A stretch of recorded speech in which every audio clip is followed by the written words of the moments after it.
রাম জয় শ্রীরাম। বন্ধুরা, আশা করি আপনারা সকলেই খুব ভালো আছেন এবং সুস্থ আছেন। বন্ধুরা, আমরা খুব ভালো আছি এবং সুস্থ আছি। তো এই যে আমার পুজো টুজো কমপ্লিট হয়ে গেছে, আর এই যে মোমোটা ফ্রাই করছি।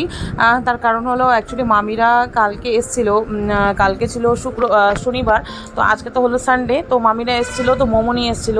তো মা কালকে তো খাওয়া হয়নি যেহেতু স্যাটারডে, তো এটার মধ্যে তো পেঁয়াজ থাকে, মানে ভেজই কিন্তু পেঁয়াজ থাকে।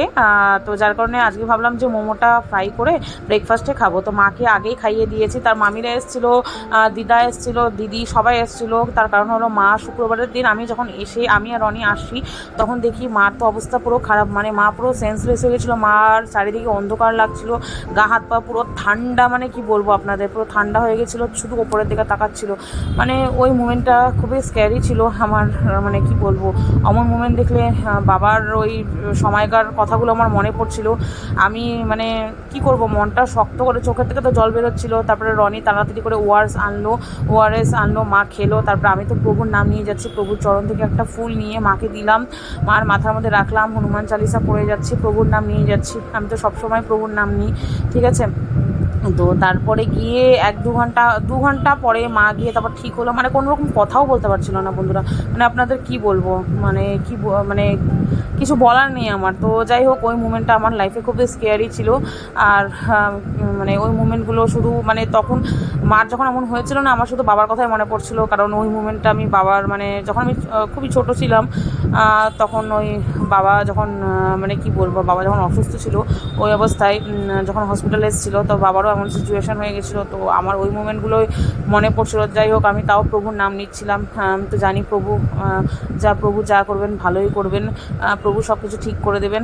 তো আস্তে আস্তে করে মা ঠিক হলো। তো এখন তো অনেকটা সুস্থ আছে, কিন্তু সুস্থ আছে বললে ওই যে হাত পা কাঁপে, মানে ওই কোনো রকম কাজ, মানে এদিকে ওদিকে বেশি দৌড়াদৌড়ি করতে পারে না। এটা তো করতে পারবে না, এমনি তো কোমরে একটা পেন আছে, তো যার জন্য ডক্টরও না করে দিয়েছে। কিন্তু স্টেবল হতে মার একটু টাইম লাগবে, খাবার দাবার টাইম টু টাইম খেতে লাগবে। আর আমাদের সোনামা তো আজকে সানডে, তো সোনামা আর পাপার সাথে এসছে, তো ওকে খাইয়ে দাইয়ে এই যে এখন শুয়ে পড়েছে। তো ওর পাপা আজকে নিয়ে যাবে। তো যাই হোক, এই যে বন্ধুরা, আজকে তো সোমবার, রবিবারে তো ভিডিও আর করা হয়নি। তো আজকে কুয়াশের ডোকা বানাবো, তো সেটাই আমি আপনাদের সাথে শেয়ার করবো। এখানে কুয়াশের ডোকা আর আলু কেটে রেখেছি, মানে ফ্রাই করবো আর কি। আমরা নেপালিরা যেভাবে কুয়াশের ডোকাটা বানাই, সেটাই আপনাদের সাথে শেয়ার করবো। খেতে তো দারুণ লাগে। আর এটা অ্যাকচুয়ালি লোকাল কুয়াশের ডোকা, পাহাড়েরগুলো তো আরও বেশি টেস্ট হয়, মানে আপনাদের বলে বোঝাতে পারবো না। শুধু গরম গরম ভাত আর কুয়াশের ডোকার ঝোল বা একটু ভাজা করে যদি খান, তাহলে আর কিছুই লাগবে না, পুরো অমৃত, মানে মাছ মাংস তো কিছুই লাগবে না। তো যাই হোক, আপনারা যারা যারা শাকপ্রেমী রয়েছেন না, তারা তো খুবই ভালোবাসবেন এগুলো। যেমন আমি তো খুব শাকপ্রেমী, মানে আমার তো এগুলো খেতে খুব ভালো লাগে।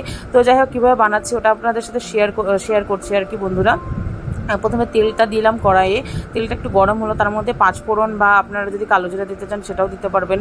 তারপরে এটার মধ্যে আলু আর এই যে কুয়াশের ডগাগুলো সমস্ত কিছু দিয়ে এটাকে একটু ফ্রাই করে নিব বলছি, মানে হ্যাঁ, ফ্রাই করব, কারণ এটার মধ্যে ঝোল স্যুপ করবো না এটা। এটার মধ্যে একটু হালকা লবণ, লঙ্কার গুঁড়ো, দুটো টমেটো আর হচ্ছে আপনার কাঁচা লঙ্কা চিড়ে দিয়ে দিব। আর সাথে একটু সাদা জিরা দিলেও হবে, না দিলেও হবে, সেটা আপনাদের মানে কি বলবো। আর যদি আপনাদের পছন্দ হয় আপনারা দিতে পারবেন, যদি না পছন্দ হয় তাহলে না দিলেও কোনো অসুবিধা নেই। এটা খেতে এমনিতেও অমৃত লাগে। তো যাই হোক বন্ধুরা, এই যে দেখতে পাচ্ছেন আমার কুয়াশের ডগা মোটামুটি হয়ে গেছে। তো আমাদের নেপালিতে এটাকে বলে ইস্কুসকো মুন্টা। আর সত্যি বলতে, যখন দার্জিলিংয়ে আমরা গিয়ে থাকতাম, মানে আমাদের ওখানে তো, মানে কি বলবো, মানে রাস্তাতে আমাদের বাড়িতে পুরো কুয়াশের ডোগার ছড়াছড়ি। তখন আমাদের মানে গ্রামে আমাদের গ্রামের মধ্যে যতজন আছে সবার বাড়িতেই মোটামুটি হতো।